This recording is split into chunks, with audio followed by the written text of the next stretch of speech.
This is Splice. Hey, this is Splice Pink. This is a podcast of quick conversations with people around the global media ecosystem, from media startup founders, journalists, and funders to all the tech, data, and design folks. So today we have a somewhat newly minted media entrepreneur. Sudhir Vadaketh is a Singapore author, commentator, and journalist. And a year ago, he co-founded Jom, which he describes as a digital magazine that covers arts, politics, and culture in Singapore. Is that a right description still, Sudhir? Yeah, I think that's fair. We're a general interest magazine, a weekly digital on Singapore. At the moment, we want to expand across Southeast Asia one day, but at the moment, just Singapore. So that's right. Let's talk about Southeast Asia later. Can you explain who Jom is for? Jom is for the audience that appreciates commentary, analysis about the news, literary journalism, long form. We do a lot of long form journalism, where we've just started getting into photo essays and eventually podcasts as well, and some video. So I guess, if you think about media consumers, it'd be the same audience that the likes of the New Yorker or the Economist or the FT kind of go after. Not your typical sort of mass market daily news subscriber or consumer. So you've done stories around Singapore about stuff like politics, social mobility. I was reading up a little bit, children's right to privacy, food and food cultures, art housing, Malay poets in Manhattan, BBFAs, or what Westerners would call incels in Singapore, slaughterhouses in the UK. So I find this fascinating. So I'm curious, as editor-in-chief, for you, what makes a story a Jom story? I mean, at a broad level, as long as there's relevance to Singapore, it's interesting to us. We've got such a broad remit that we actually spend a lot of time on curation every week. So what Rishad has just mentioned are some of the combination of some of the shorter sort of blurbs that we do, which offer our opinion on events, happenings in Singapore over the past week or two, but also some of our longer articles. I think you mentioned one or two of them. And we spend a lot of time basically figuring out what our audience might want to hear about when they think about Singapore. These are people on a Friday, we think, who want a sort of a quick recap about what happened in Singapore. And it's not just reporting on the news, but they want analysis. They want our view and opinion on what actually happened and why it matters in a short, succinct way. Can you talk a little bit about your audience? What would be some of the personas, right? Are they living in Singapore? Are they Singaporeans overseas? Are they, media consumers? Or are they politicians even? We haven't yet conducted a good reader survey. I think that's on the agenda for the next couple of months. But I can share anecdotal evidence of what I think our readership is.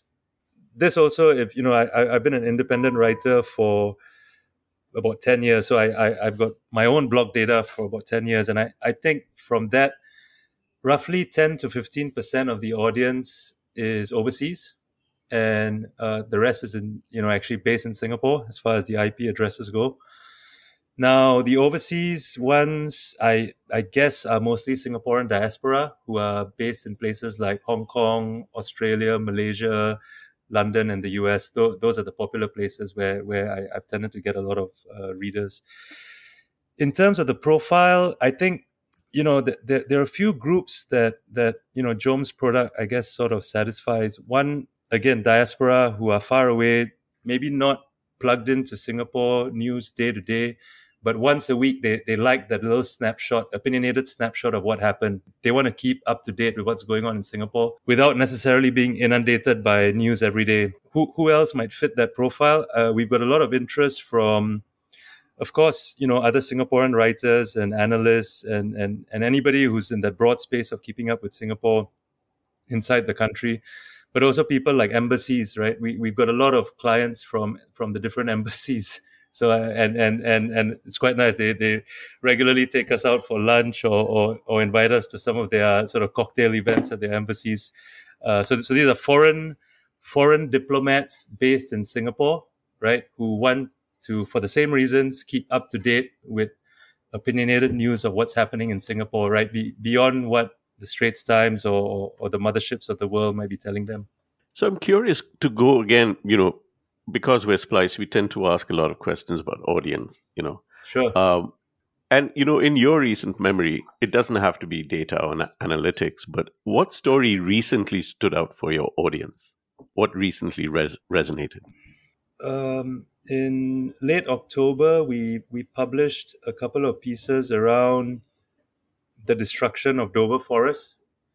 Now, Dover Forest is a secondary forest in the midwestern part of Singapore, and it's one of the many secondary forests that will be destroyed in order to make way for new public housing.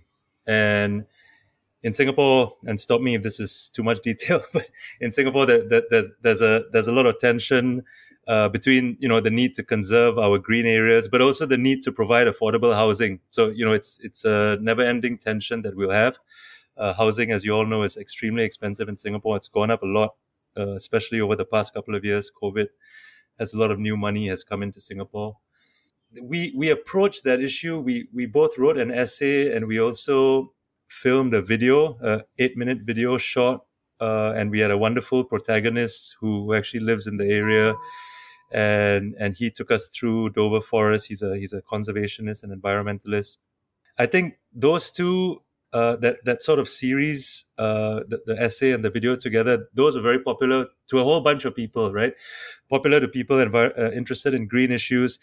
It was also interesting to people who are thinking about how to solve our public housing, quote unquote, crisis in general. And, a lot of younger people in Singapore are very concerned about whether they can ever afford to move out of mummy and papa's bedroom, right? And I think so. It also was interesting to that group of people. And I think people felt that we also talked a bit about the whole public consultation process, which the protagonist had been involved with. This is between members of the public and different arms of the government having a conversation about what to do, and how that process is changing as well in Singapore to hopefully become a bit more consultative and a bit more open to dialogue with members of the public.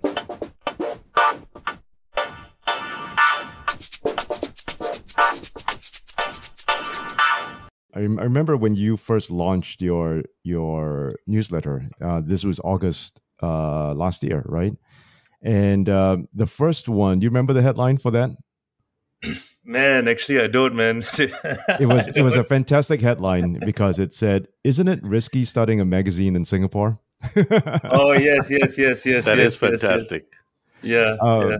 What have you learned from almost how many months now? I can't do the math in my head, but 4 months, I guess, of doing this. What is it about the Singapore space that makes it so unique, do you think, when it comes to your readers and just the landscape, overall? Yeah. Thanks for reminding me of that. I think I was coming off a few months where I kind of felt a lot of, I don't want to call it negativity, but I think feelings of concern for me, starting a new media company in a place that hasn't always been very hospitable to independent media, as we all know. Now, my experience has actually just been uniformly positive. I'm happy to say.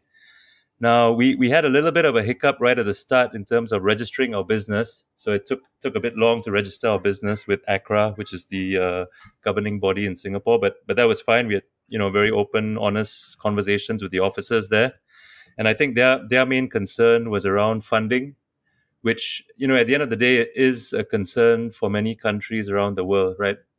Worries about foreign funding, foreign interference in your local media outfits. A lot of countries are facing this. So that was the only concern. And once we had kind of ironed that out, it was fine. Since then, over the past few months, we actually have had really good interactions with different branches of the government. This is both in terms of when we request a comment from them. So back to that Dover Forest piece I was talking about earlier, we actually sent requests for comment to two different agencies. One was HDB, the Housing Development Board, and the other was URA, the Urban Redevelopment Authority. And very good conversations with them, and we included their comments in our piece. And I'm kind of making the point because as Alan and Rashad well know, but maybe some of the listeners don't. If I turn the clock back 10 years, independent media would never get a shout from any government agency, right? I mean, you'd spend hours writing emails and making phone calls, and there'd be no response. So there's actually been quite a sea change, I think, in the government's desire to be responsive to independent media outlets, which is really encouraging. They may not treat every independent media outlet the same, but they've certainly been quite good to Joe. And the other one last thing I'd mention is around when we had a factual error in one of our pieces, and we had a really good interaction with the Attorney General's chambers. So we actually wrote about the AGC, which I guess everybody is a bit careful when writing about the AGC, but we wrote about the AGC, and we said something critical about them. And we actually made a factual error on a Friday. And on Monday morning, they sent us very kind, gracious email, dear Sudhir and the Jom team, there's a factual error in your piece, and do you mind correcting it? And, we corrected it. We put a correction notice up, and that was all fine. Maybe sort of getting into this in a bit more detail than everybody else would appreciate. But in Singapore, I do think there's been a bit of a change in terms of how the quote unquote establishment wants to actually deal with independent media. And I think they were probably trying to call you on your phone there just now. Yeah. Sorry about that. That's all right. So I like how you describe this as a sea change, and I have to agree. I think over the years, it feels like government agencies have been more responsive and more accountable on that front, right? When it comes to responding to journalist questions. When you look out into the media space here, and this is your second headline that you wrote. You said, you remember the headline? The second headline for your second newsletter. It said, "How are you different from Rice and New Narrative?"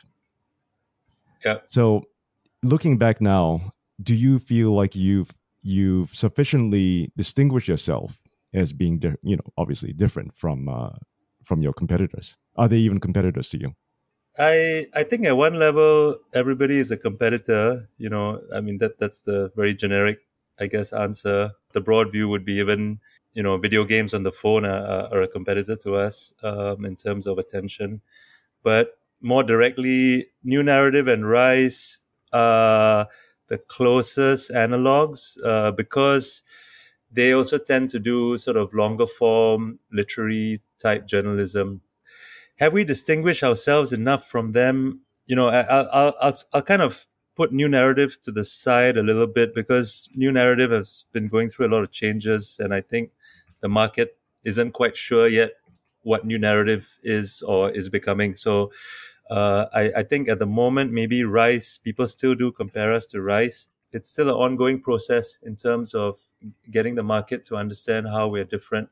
I think certainly the writers and people in the journalistic space, and this is through conversations I've had with writers, contributors who come forward, I think they can now quite visibly see how there are differences in the way we approach stories. And I mean, if you ask me to define it, I would say the main difference is because of our business model, right? So Rice is an advertising-driven business model.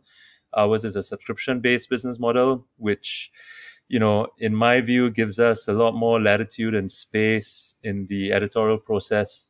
Whereas with the advertising model, as everybody knows, there's always a bit of an imperative to make the content attractive to as many eyeballs as possible. You can look at specific pieces now that we have. So the BBFA one that Rashad mentioned earlier, Rice has done a piece on BBFA as well. And so BBFA, for listeners who don't know, stands for Pui Pui Forever Alone. Pui Pui is Hokkien for fat, and Pui Pui Forever Alone is a term used by a particular online community, and somewhat like incels, I guess, in the Western world. And so Rice did a piece on BBFA, which in in many ways looked a lot more at the individual personalities and their behaviors and what they were up to. And Jome last month did a piece on BBFA, which was actually a computational analysis, which one of our data scientists went through, essentially looking at the prevalence of BBFA activity online, and also doing some really cool like word association type things, which were linking the term BBFA with other terms, online that might give an indication of misogyny or violence or other sort of interesting things that are going on in terms of the personalities involved. So I have a question about formats. How is Joan thinking of productizing or thinking about formats? You have a newsletter, you have a website, you do Instagram, Telegram. You also have an upcoming print issue, which your membership page mentions. Uh, do you have events in mind? Do you think you mentioned a podcast? Talk to us about some of these things. So let's start with the print issue. A lot of us love print, and I think in the long term, I hope that we can get to the stage where we do a monthly print issue, maybe a bi-monthly print issue. But starting out now, we've committed to an annual print issue. From a revenue perspective, I don't know what that's going to look like, and to what extent it'll be a revenue generator. But I think it can be, both in terms of advertising and sales. The way I see it is, it's kind of going to be a bit of a statement piece just in the first couple of years. So letting the audience know what we can do on print. We will commission some print only stories, and I think we're going to time it just before National Day probably. So that's for print. In terms of podcasts, we've got a very exciting podcast series actually planned. I can't actually talk publicly much more about it because I think in terms of getting the sources to go on record, which I'm about to start doing over the next couple of months, we've got to be a little bit secretive about it. But we essentially have a 3-4 part podcast series planned. It is going to be fairly political in nature. That's about all I can say. And we hope for it to launch within the next year to 18 months. So planning for that has just gotten underway. Now, again, from a revenue perspective, I'm not entirely sure. I see it mostly as a sort of a marketing vehicle to just get the Jome name into a whole different set of potential listeners. So we'll be doing some sort of like direct advertising for the Jome subscription product within the podcast. I don't think we'll be necessarily trying to like approach advertisers or sponsors for our first podcast, partly also because it's a kind of an unproven product. So we'll be using it mostly to drive Jome subscription traffic. Let's talk about that subscription traffic. Sure. So you basically have 3 different tiers: member, supporter, patron. Do you want to quickly explain how these are different from each other? And of course, talk about the pricing as well. It's just, differentiated by the level of closeness, I guess, in terms of the reader and the Jome team and Jome community. So the base one is a member, what we call member, which is $10 a month, 10 Singapore dollars a month. And that mostly gets you just access to all content, right? To all our paywall content. Now we've got a middle tier, which is called supporter, which is $25 a month, if I remember correctly. And there's a bit of a discount for annual purchase. And that gets you things like we've got a we've got a periodic behind the scenes Zoom call with journalists that's been fairly popular, where sort of journalists talk about the craft, what goes into the writing and the design of individual pieces. So that's an opportunity for readers who are interested to have a chat with journalists about how they do what they do. We also offer discounts to our live events, which so far there's been one, a launch party. We do hope to have more actual in-person events this year, to your earlier point, Rashad. And I see different forms of this. And I think it also gets you a copy of the annual print issue, the middle tier. And then we've got an upper tier, which we call Patron, which is $950 a year. And this is, you can look at it sort of a exclusive little community of people who actually want to help fund and subsidize independent media in Singapore. And for them, we offer recognition in our print issue, as well as an annual dinner for patrons. What's been quite exciting for us is that when we started out in August last year, we just initially thought of having one tier, right? One single tier. After conversations with some of my friends who are into different digital subscription businesses around the world, we decided to have different tiers to capture the higher paying end of the market. It's been successful in that 26% of our subscribers are on the upper two tiers. I never expected that. If we had this conversation in August last year, I the optimist in me would be like, I hope 10% comes from the second and third tier, right? And I expect 90% from the lower tier. But actually, we've got 26% from the upper two tiers. So 74% members and 26% supporters and patrons. So I have a question. If I get a job at Jome, would I be called a Jomalist? Sorry. No, Oh. you would be called a Jomred. Jomred. What's okay? Jomred. I mean, it's a nod to our slightly leftist leanings. So not a comrade, not a comrade, but a Jomred. I love that. So listen, I mean, here's, just to wrap things up, I just wanted to ask you, about the future. By the way, congratulations on being pleasantly surprised with your membership or subscription figures. That's delightful to hear. Sorry, if I can just skeptics. Yeah. The ratio, I think in terms of the pure numbers, we're just about, we got about 600 paying subscribers now, and we want to get to 3,000. So we're still some distance from that, but the ratio, the split is looking really good. Here's your typical, big tech interview question. Where do you want to see Jome in 5 years? If you had that success metric, that dream in mind, where would you see this? So in 5 years, I hope we've got, in terms of format, we've got established podcast and video units in-house. In terms of geography, in 5 years, I hope we have made at least our first overseas move. The most likely places for us are KL and Penang, and that's partly because of talent, partly because of access. We've got people who are familiar with the markets, and we know people there. And what do I mean when I say overseas move?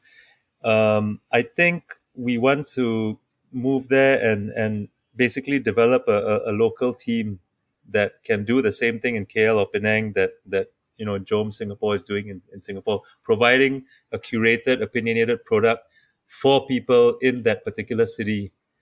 So not necessarily a KL outpost to be sending back KL stories for the Singaporean reader. I mean, there'll be a little bit of that. I think there'll be a little bit of like cross-fertilization in terms of content, but it's mostly creating a dedicated team with the same principles that we have in place here for providing content for those cities. So that's where we'd like to be, I think, in 5 years.